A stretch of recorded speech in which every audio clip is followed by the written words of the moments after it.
प्यारे बच्चों नमस्कार। हायर मैथमेटिक्स के इस वीडियो लेक्चर में मैं आपका स्वागत करता हूं। पिछले वीडियो लेक्चर में हमने लाप्लास इन्वर्स ट्रांसफॉर्म के लिए दो प्रॉपर्टीज़ देखी थी बेसिकली।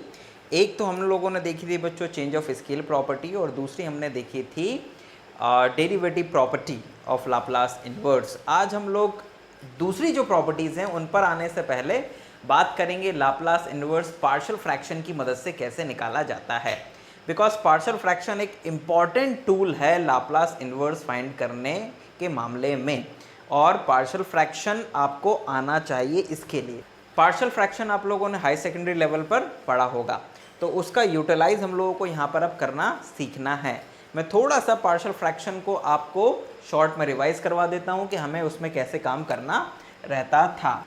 आपको याद होगा कि यदि हमारे पास में सपोज दैट 1/x प्लस ए और x प्लस बी है, तो हम इसको लिखते थे a/x plus A plus b/x plus B. मतलब कि लीनियर फैक्टर्स अगर हैं तो उनको ऐसे a/x plus A plus b/x plus B के फॉर्म में हम लोग लिख देते थे, और फिर बाद में a और b की वैल्यू निकालते थे। अगर आपके पास में डिनोमिनेटर में एक लीनियर फैक्टर हो और एक क्वाड्रेटिक फैक्टर हो, सपोज दैट यहाँ पर हो गया x प्लस ए और दूसरा आपके पास में हो गया x² प्लस बी, तो इस केस में इस क्वाड्रेटिक के लिए थोड़ा अलग तरीके से काम किया जाता था, वो आपको याद होगा।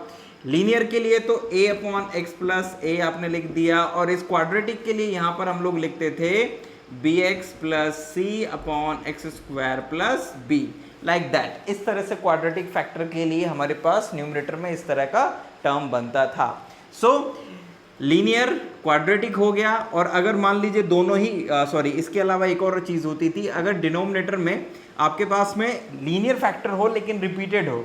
फॉर एग्जांपल यहाँ पर लिख दिया आपने x प्लस ए का होल स्क्वायर, और यहाँ पर मान लीजिए आपके पास में x प्लस बी है, तो आप ये कैसे काम करते थे? This is equals to a/x plus A plus b/x plus A का होल स्क्वायर, ठीक, प्लस दिस वन, और फिर इस x प्लस बी के लिए अलग से c/x प्लस बी ये आप लिखते थे। और अगर यहाँ पर मान लीजिए x² प्लस बी होता तो यहाँ पर हो जाता ये cx प्लस डी। मतलब डिनोमिनेटर में x की जितनी टोटल पावर्स हो जाएंगी उतने ऊपर कांस्टेंट बढ़ जाते हैं।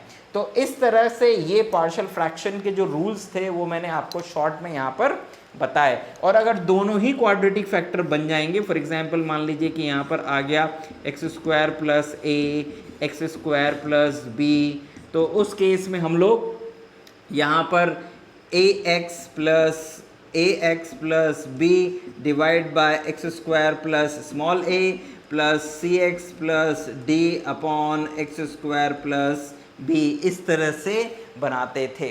तो ये पार्शियल फ्रैक्शन में जिस तरह से हम कंपोजिट फ्रैक्शन को सिंपल फ्रैक्शन में तोड़ते थे वो मैंने आपको यहाँ पर प्रोसेस बताई, मतलब रूल्स बताए बेसिकली। और इसको इन कांस्टेंट्स की वैल्यू फाइंड करने के लिए हम लोग दो मेथड्स का यूज करते थे। एक करते थे वैदिक मेथड, ठीक है ना, वैदिक मेथड, वैदिक विधि, ठीक है ना, और दूसरी मेथड का इस्तेमाल करते थे हम लोग पॉपुलर मेथड। सो ये जो पॉपुलर मेथड होती थी इसमें हम लोग बेसिकली दोनों तरफ के जो x की डिफरेंट डिग्रीज होती थी उनके कोफिशिएंट्स को कंपेयर करते थे और फिर इक्वेशंस बनाते थे, उनको सॉल्व करते थे। तो कई क्वेश्चंस ऐसे थे जो केवल यानी जो लीनियर फैक्टर वाले क्वेश्चन थे ये तो वैदिक से हो जाते थे, ये वाले ये वैदिक से हो जाते थे, ठीक है ना, ये इजी था। जिसमें क्वाड्रेटिक और लीनियर दोनों होते थे उसमें हम लोगों को वैदिक प्लस पॉपुलर दोनों लगानी पड़ती थी, ठीक है ना। और ये जो क्वाड्रेटिक होती थी ये केवल पॉपुलर से ही काम करती, केवल पॉपुलर से ही इजीली सॉल्व होती थी, तो इसमें हम पॉपुलर लगाते थे, ठीक। तो कौन सी मेथड कहाँ पर लगानी है ये आप लोगों को पता होना चाहिए। सो ये मैंने आपको शॉर्ट में सारी चीज़ें बता दी हैं पार्शियल फ्रैक्शन से रिलेटेड। अब मैं आता हूँ लाप्लास इन्वर्स के ऊपर, जिसमें हम पार्शियल फ्रैक्शन का इस्तेमाल करने वाले हैं। इन रूल्स को ध्यान में रखिएगा। x की जगह पर इन्वर्स में s आने वाला है, लेकिन काम वैसे ही होगा जैसा यहाँ पर हमने बताया। अब ध्यान दीजिएगा कि आप लोगों ने अभी तक जितनी प्रॉपर्टीज़ पढ़ी हैं उनमें मेनली जो प्रॉपर्टी थी वो थी first shifting property Laplace inverse के केस में। और बाकी के आपने जो रूल्स पढ़ रखे हैं, यानी जो बेसिक फार्मूले पढ़ रखे हैं, वो थे आपके पास में। अब थोड़ा सा हम उसमें आगे बढ़ते हैं। अब मैं आपको ऐसे क्वेश्चंस बताऊंगा जिनमें पार्शियल फ्रैक्शन आप लोग करेंगे और साथ में इन प्रॉपर्टीज को यूज भी करेंगे। So let's move to the partial fraction. मान लीजिए आपसे कहा जाए कि find the Laplace inverse of 1/x + 1 × x + 2। ठीक, तो आप कैसे करेंगे? ध्यान दीजिएगा कि 1/x + 1 × x + 2, x + 1 का 1/x + 1 का लाप्लास इनवर्स आपको आता है, 1/x + 2 का भी आता है, लेकिन ये दोनों अब आपस में डिनोमिनेटर में मल्टीप्लाई हैं। तो पहले आप इनको पार्शियल फ्रैक्शन की मदद से क्या कर लेंगे? तोड़ लेंगे।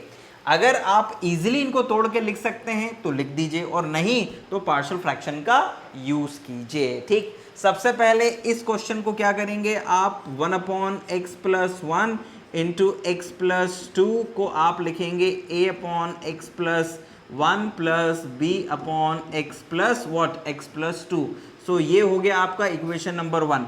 दोनों और इस तरफ आप एलसीएम लेंगे, डिनोमिनेटर को कैंसिल कर देंगे, तो 1 = आएगा a × x + 2 + b × x + 1। यहाँ गलती हो गई, x नहीं आएगा, s आएगा, तो यहाँ पर हर जगह अपन लोग s कर देते हैं। This is s, this is s, this is s, और ये s आ गया, यहाँ पर भी s आएगा, यहाँ पर भी s आएगा, और यहाँ पर भी s आ जाएगा, और यहाँ पर भी s आ जाएगा। So this is s + 1। अब जब इसमें हम दोनों और x = -1 सब्स्टिट्यूट करेंगे तो आपको क्या मिलेगा? पुट x = -1 बोथ साइड, तो 1 = भाई ये s की जगह पर जब -1 रखेंगे तो ये तो 0 हो जाएगा, यहाँ -1 लिखेंगे तो a × 1 आएगा, यानी कि आपके पास में a = 1 आ जाएगा।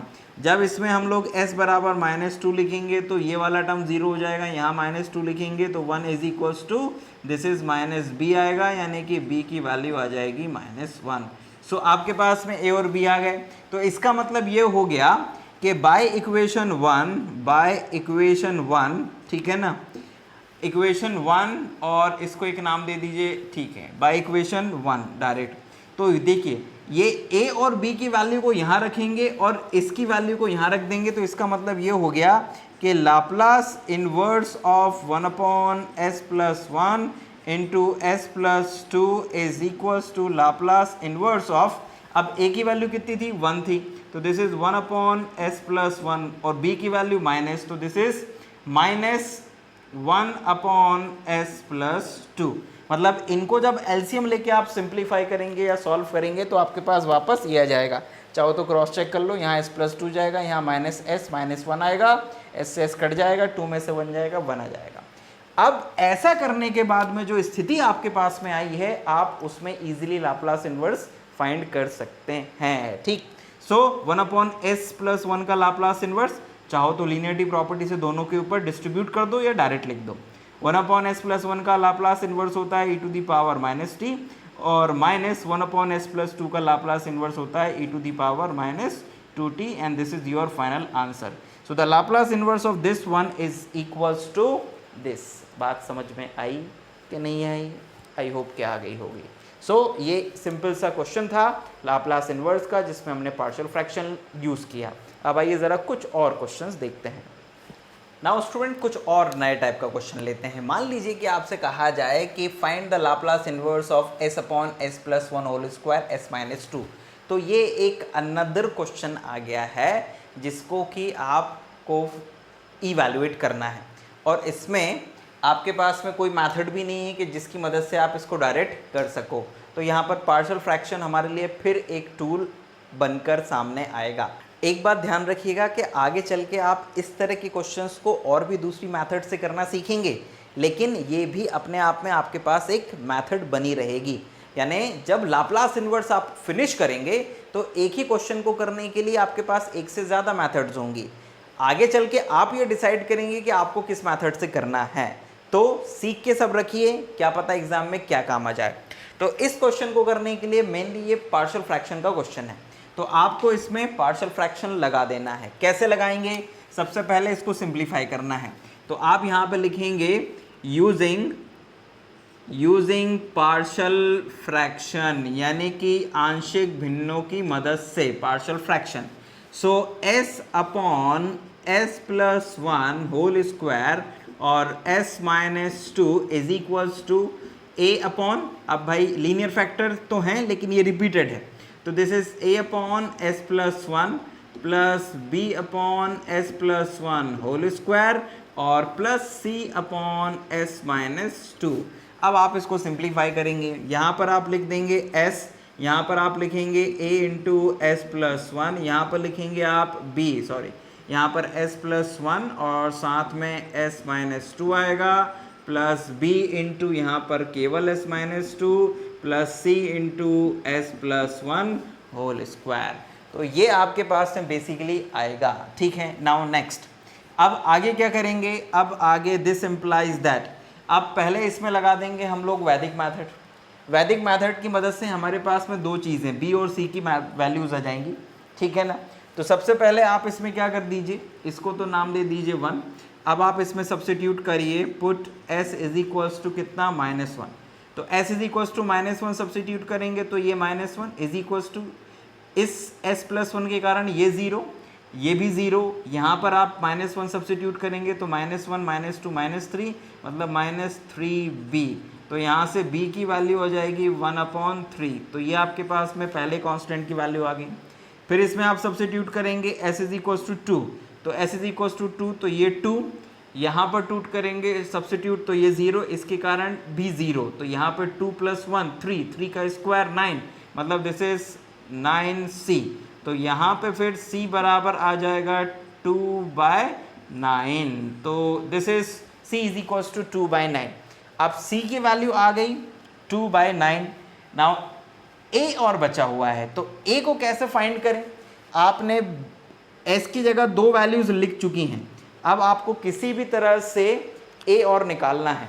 तो जब दो कांस्टेंट आ चुके हों और एक को ही निकालना हो, तो यहाँ पर बस मैं आपको ट्रिकी तौर पर बता रहा हूँ, या तो पॉपुलर मेथड लगाओ, कांस्टेंट्स को इक्वल करके काम करो पूरा, या फिर अगर एक ही निकालने की बात है तो आप यहाँ पे सब्स्टिट्यूट कर दीजिएगा s is equals to 0 both side. तो जैसे ही आप s is equals to 0 substitute करेंगे, क्योंकि ये एक इक्वेशन है और ये s के हर एक मान के लिए संतुष्ट करेगी, तो आप s की जगह 0 भी लिख सकते हैं, 1 भी लिख सकते हैं, 2 भी लिख सकते हैं, 3 भी, -1 -2 -3 भी, लेकिन s इज इक्वल्स टू 0 सबसे आसान वैल्यू होती है जो कि इजीली आपको दूसरे कांस्टेंट की वैल्यू दे देगी सबसे इजी तरीके से, क्योंकि ज़्यादातर s वाले कोफिशिएंट 0 हो जाएंगे, ठीक। आइए, तो s इज इक्वल्स टू 0 जब सब्स्टिट्यूट करेंगे तो लेफ्ट हैंड साइड में 0 आएगा, ये 0 हो जाएगा, ये 0 हो जाएगा, तो ये -2a आ जाएगा, दिस इज -2a। यहाँ पर आप s इज इक्वल्स टू 0 तो -2b, यहाँ पर आप s इज इक्वल्स टू 0 तो दिस इज +c। आपके पास में ये आ गया है, आपको b और c की वैल्यू पता है, तो यहाँ पर b लिख दीजिए, यहाँ पर c लिख दीजिए, और इस 2a को इधर ले आइए, तो 2a इज इक्वल्स टू, यहाँ पर b की वैल्यू सब्स्टिट्यूट करेंगे तो ये -2/3 हो जाएगा, यहाँ पे c की वैल्यू सब्स्टिट्यूट करेंगे तो दिस इज +2/3। तो ये आपके पास में बेसिकली कितना आ जाएगा, +2/3। आई यू श्योर? प्लस c की वैल्यू हो जाएगी 2/9 है ना भाई, 2/9 है, 2/3 थोड़े ना है, वरना 0 हो जाएगा। ये तो एलसीएम आएगा कितना, 9।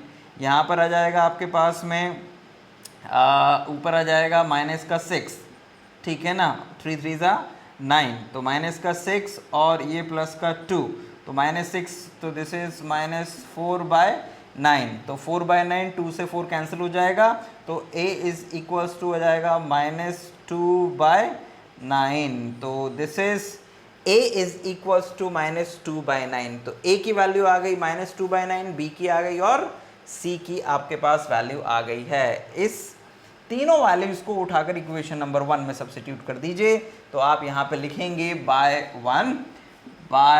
इक्वेशन 1। तो बाय इक्वेशन 1 आप जब यहाँ पे वैल्यू सब्स्टिट्यूट करेंगे तो लाप्लास इनवर्स ऑफ इस पूरे की जगह पर आप ये वैल्यू लिखेंगे ए बी सी की वैल्यू को सब्स्टिट्यूट करते हुए। तो a की वैल्यू -2/9, सो दिस इज -2/9, और यहाँ पर s+1 आ जाएगा, ठीक है ना। फिर b की वैल्यू है +1/3, तो +1/3 1/3 और s plus 1 whole square. c की वैल्यू है 2/9, तो दिस इज प्लस 2/9 और s माइनस 2। तो ये आपने यहाँ पर सारी वैल्यूज को क्या कर दिया, सब्स्टिट्यूट कर दिया। अब आप लाप्लास इनवर्स आसानी से निकाल सकते हैं। Look at that, this is equals to Laplace inverse of -2/9 तो कांस्टेंट है, 1/s प्लस 1 का Laplace inverse e to the power -t plus 1/3। देखिए अब ये s प्लस 1 का होल स्क्वायर है, तो s प्लस 1 का होल स्क्वायर है तो इसमें लगेगी पहले शिफ्टिंग प्रॉपर्टी। तो शिफ्टिंग प्रॉपर्टी लगाने के लिए आप क्या करेंगे, इस s प्लस 1 को s स्क्वायर बनाने के लिए इस 1 को बाहर निकाल देंगे, तो ये s स्क्वायर रह जाएगा जिसका लाप्लास इनवर्स आपको आता है। तो e to the power -t को बाहर करिए और Laplace inverse of 1/s square को रहने दीजिए, और प्लस 2/9 इसका लाप्लास इनवर्स डायरेक्ट निकाल सकते हैं आप e to the power 2t। So final answer is 2/9 e to the power -t plus 1/3 e to the power -t। 1/s square का लाप्लास इनवर्स होता है t प्लस 2/9 और e to the power 2t। This is your final answer. तो आप लोगों ने partial fraction की मदद से एक और लाप्लास इनवर्स के क्वेश्चन को सॉल्व किया। सो पार्शियल फ्रैक्शन की मदद से कैसे क्वेश्चन करना है समझ आ रहा है। चलो आओ कुछ और क्वेश्चंस लेते हैं। Now look at that this question बच्चों, Laplace inverse of s upon s plus 1 s square plus 4। ये एक अच्छा क्वेश्चन है और एक अच्छे लेवल का क्वेश्चन है, ये एग्जाम में आ सकता है। इस तरह का क्वेश्चन मैं ये नहीं कहूँगा कि यही आएगा, लेकिन इस तरह का क्वेश्चन जिसमें एक लीनियर टर्म होगी, एक क्वाड्रेटिक टर्म होगी, ऊपर s हो भी सकता है नहीं भी हो सकता है, ठीक। तो इस क्वेश्चन को हम लोग पार्शियल फ्रैक्शन से करने वाले हैं। आगे चल के आप कुछ और मेथड्स भी पढ़ने वाले हैं जिसकी मदद से आप इस क्वेश्चन को भी कर पाएंगे, यानी वहाँ पर आपके पास फाइनल में ऑप्शन होगा कि आप इसको उस मेथड से भी कर सकते हैं जिसको बेसिकली कॉन्वोल्यूशन थ्योरम कहते हैं, कॉन्वोल्यूशन थ्योरम से भी कर सकते हैं और पार्शियल फ्रैक्शन से भी, जो इजी पड़े फिर उससे करिएगा, ठीक है। नाउ लुक, इस क्वेश्चन के लिए पहले पार्शियल फ्रैक्शन की मेथड लगाओ, ठीक है। सो पार्शियल फ्रैक्शन की मेथड लगाओगे तो s upon s plus 1 s square plus 4 को क्या लिखोगे, आप लिखोगे a upon s plus 1 plus bs plus c upon s square plus 4। So this is your equation number 1। ये आपने क्या कर दिया, पार्शियल फ्रैक्शन की मदद से अलग अलग कर दिया दोनों ही फैक्टर्स को। अब एलसीएम लेंगे तो this is equals to s is equals to a into s square plus 4 plus s plus 1 into bs plus c। अब ध्यान दीजिएगा कि जब डिनोमिनेटर में कोई भी क्वाड्रेटिक फैक्टर मिल जाएगा ना आपको, तब वहाँ पे डायरेक्ट वैदिक मेथड से काम नहीं बनेगा, वहाँ पे पॉपुलर मेथड भी आपको यूज़ करनी पड़ेगी। तो उसके लिए आपको यहाँ पर s की पावर्स जो हैं, जितनी भी s की पावर्स हैं उनको अलग अलग करना पड़ेगा, यानी s स्क्वायर वाला टर्म अलग, अगर s क्यूब है तो s क्यूब वाला टर्म, s वाले टर्म कांस्टेंट टर्म, फिर इक्वेट करेंगे दोनों और इक्वेशंस बनाएंगे, ठीक है ना। तो यहाँ पर आप इसको लिखोगे सबसे पहले, ये तो ठीक है कोई दिक्कत नहीं है, s स्क्वायर प्लस 4 प्लस इसका अंदर मल्टीप्लाई करो तो this is bs square plus cs, एक तो ये हो जाएगा and plus bs plus c, एक ये हो जाएगा, ठीक है। अब यहाँ पर देखो कि s स्क्वायर वाले टर्म्स कौन कौन से हैं, तो यहाँ पर s स्क्वायर वाले टर्म्स एक तो a, मतलब s स्क्वायर किस किस में कॉमन है, तो a, यहाँ पर आ गया प्लस का b, बस केवल प्लस का b, फिर s देखो किस किस में कॉमन है, तो ये आ जाएगा c और आ जाएगा b, यानी कि b प्लस c, तो ये b प्लस c। अब कांस्टेंट कौन कौन से टर्म्स हैं, तो ये आ जाएगा एक तो 4a और यहाँ पर आ जाएगा प्लस का c। लेफ्ट हैंड साइड में s है केवल, ना तो यहाँ s स्क्वायर है ना ही कांस्टेंट टर्म है। तो दोनों ओर जब आप इक्वेटिंग करेंगे, इक्वेटिंग तुलना करने पर, तो आपको a प्लस बी बराबर मिलेगा 0, क्यों, क्योंकि यहाँ पर s स्क्वायर नहीं है। दूसरी इक्वेशन आपको मिलेगी b प्लस सी बराबर 1, क्योंकि यहाँ पर s के साथ 1 है और यहाँ पर s के साथ b प्लस सी है, और 4a प्लस c बराबर मिलेगा आपको 0। तो ये इक्वेशंस आपको मिलेंगी बेसिकली। अब a b c की वैल्यूज हमें निकालना है। एक तरीका है कि आप इन्हीं को ही सॉल्व कर लीजिए और डायरेक्ट वैल्यू निकाल लीजिए। और एक तरीका है कि ये जो इक्वेशन है इसमें आप चाहो तो s+1 यानी s की जगह अगर आप -1 लिख दो तो आपके पास में a की वैल्यू डायरेक्ट आ सकती है, तो आसान हो जाएगा इनसे वैल्यूज निकालना बाकी कॉन्स्टेंट्स की। तो आप इसको नाम दे दीजिएगा 2 और यहाँ पर लिख दीजिएगा put s is equals to -1 into 2। तो 2 में जैसे ही आप s इज इक्वल्स टू -1 रखेंगे तो दिस इज -1, ये वाला टर्म तो पूरा 0, यहाँ -1 रखेंगे तो वो प्लस हो जाएगा, तो 1 + 5, तो this is equals to 5a। तो यहाँ से a बराबर आ जाएगा आपके पास में -1/5। तो a बराबर -1/5, तो यहाँ से b बराबर आपके पास में कितना आ जाएगा, b बराबर आ जाएगा प्लस का 1/5। देखो फिर आसान हो गया ना, एक आ गया तो बाकी दूसरा आसानी से निकल आएगा। तो आपके पास a बराबर -1/5, b बराबर +1/5।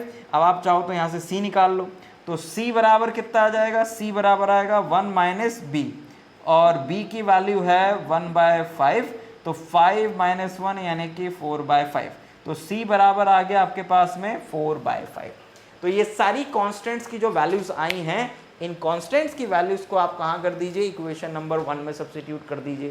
तो जैसे ही आप इक्वेशन नंबर 1 में सब्स्टिट्यूट करेंगे तो आपको मिल जाएगा बाय 1, यहाँ पर आपको मिल जाएगा s/s+1 into s² + 4 is equals to a की वैल्यू कितनी है 1/5 -1/5, तो -1/5 और s+1 प्लस b की वैल्यू कितनी है 1/5, तो ये 1/5 और इंटू में s चल रहा है, प्लस c की वैल्यू कितनी है 4/5, सो c की वैल्यू है 4/5, तो यहाँ पर आ जाएगा 4/5 और ये s और डिवाइड में आ जाएगा आपका कितना s² + 4।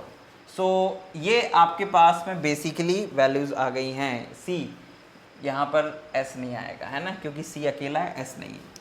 अब इसका लाप्लास इन्वर्स आपको निकालने के लिए पहले इसको सिंप्लीफाई कर दो, क्योंकि ये जो चीज़ आई है इसका लाप्लास इन्वर्स आप डायरेक्ट तो जानते नहीं, कोई बेसिक फार्मूला तो है नहीं आपके पास में। तो पहले आप इसे उस रूप में परिवर्तित करोगे या फिर लिखोगे जिसका लाप्लास इन्वर्स आप जानते हो।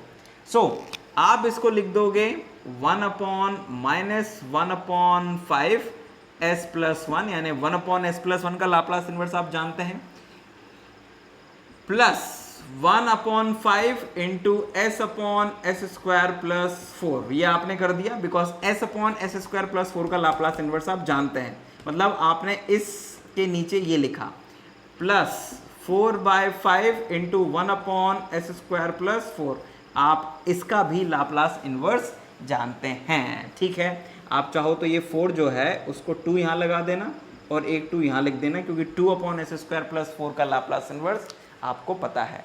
नाउ अब आप इजीली यहाँ पे लिख दीजिएगा कि taking Laplace inverse both side, यानी दोनों और लाप्लास इन्वर्स लेने पर, तो दोनों और जब लाप्लास इन्वर्स लेंगे बच्चों, सो लाप्लास इन्वर्स ऑफ ये पूरा क्वेश्चन लिख दीजिएगा।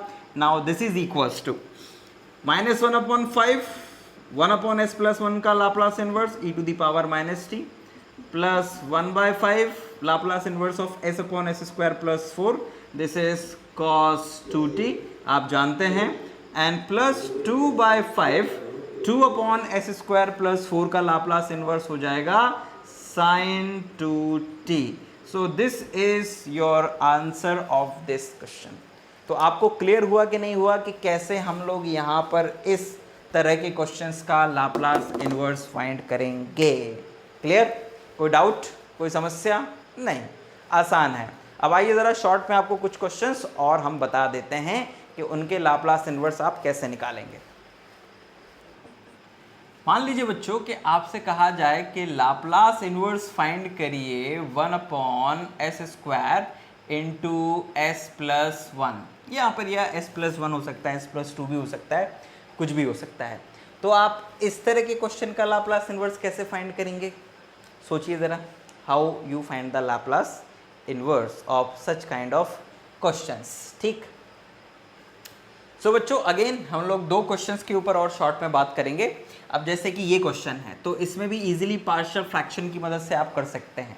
या तो पार्शियल फ्रैक्शन की पूरी प्रोसेस लगाइए या फिर डायरेक्ट अगर आप लॉजिकली इसको तोड़ सकते हैं तो तोड़ लीजिएगा। जैसे कि इसको आप लिख सकते हैं लाप्लास इन्वर्स, जैसे कि यहाँ पर आप लिख दीजिएगा 1/s+1 और 1/s।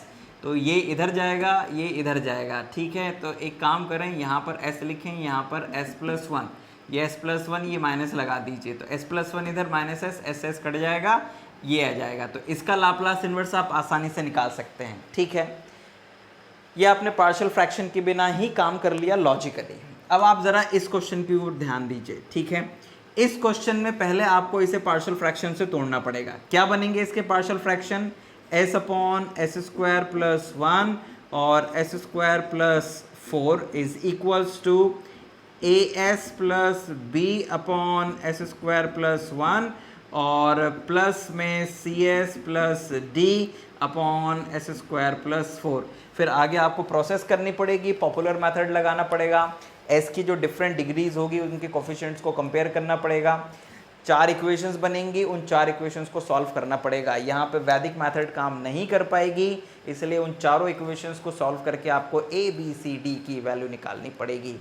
तो ये काम आप लोग करेंगे, थोड़ा लेंदी है इसलिए आपके लिए छोड़ दिया, लेकिन प्रोसेस मैंने आपको समझा दी कि काम कैसे करना है। वहीं अगर यही क्वेश्चन ऐसा दिया होता, Laplace inverse of s² upon s²+1 into s²+4, ये क्वेश्चन ऐसे दिया हुआ होता, तो उस केस में आप क्या करते कि इस s² upon s+1 s²+1 s²+4 is equals to को x upon s+1 not x+1 x+1 और x+4 लिख देते। मतलब आपने क्या किया, x बराबर s² मान लिया। आप ऐसा तभी करेंगे जब पूरे के पूरे क्वेश्चन में s² हो। अगर ऊपर s होता तो आप ये नहीं कर सकते थे। ऐसा आप तभी करेंगे जब सभी जगहों पर s² टर्म हो। अगर इसमें कहीं पर s³ भी होता ना तो भी नहीं कर पाते आप ये। तो ये इस तरह के कुछ स्टैंडर्ड क्वेश्चन से कभी कभी बन जाते हैं, तो आप उसको इस तरह से कर लेंगे, फिर इसको पार्शियल फ्रैक्शन की मदद से तोड़ लेंगे। फिर जब वो पार्शियल फ्रैक्शन की मदद से ये सिंपल फ्रैक्शन में टूट जाएगा तो आप उसमें वापस x की जगह पर s² लिख देंगे एंड देन लाप्लास इन्वर्स ले लेंगे। तो ये कुछ शॉर्ट क्वेश्चंस थे जिनके ऊपर मैंने आपके साथ में डिस्कस किया इस टॉपिक में। आई होप के पार्शियल फ्रैक्शन की मदद से लाप्लास इन्वर्स कैसे फाइंड करते हैं ये आपको समझ में आया होगा। हमारा उद्देश्य पार्शियल फ्रैक्शन की मदद से जो भी क्वेश्चन रहेगा उसको ऐसे भागों में तोड़ देना है जिनका लाप्लास इन्वर्स हम आसानी से निकाल सकें। अब आने वाले वीडियो लेक्चर में स्टूडेंट्स हम लोग बात करेंगे जो बची हुई प्रॉपर्टीज़ हैं लाप्लास इन्वर्स की उनके ऊपर, एंड देन उन सारी प्रॉपर्टीज़ को समझने के बाद में फिर हम और क्वेश्चंस करेंगे लाप्लास इन्वर्स के। वहाँ पर कुछ क्वेश्चंस ऐसे होंगे जिनमें पार्शियल फ्रैक्शन भी लग जाएगा, कुछ क्वेश्चन ऐसे होंगे जिनमें प्रॉपर्टी और पार्शियल फ्रैक्शन दोनों लग जाएंगे, ठीक है। सो हमारे साथ बने रहिए। कोई डाउट या क्वेरी आता है तो आप ईमेल के माध्यम से हमसे पूछ सकते हैं। तब तक पढ़ते रहिए। जय हिंद, वंदे मातरम।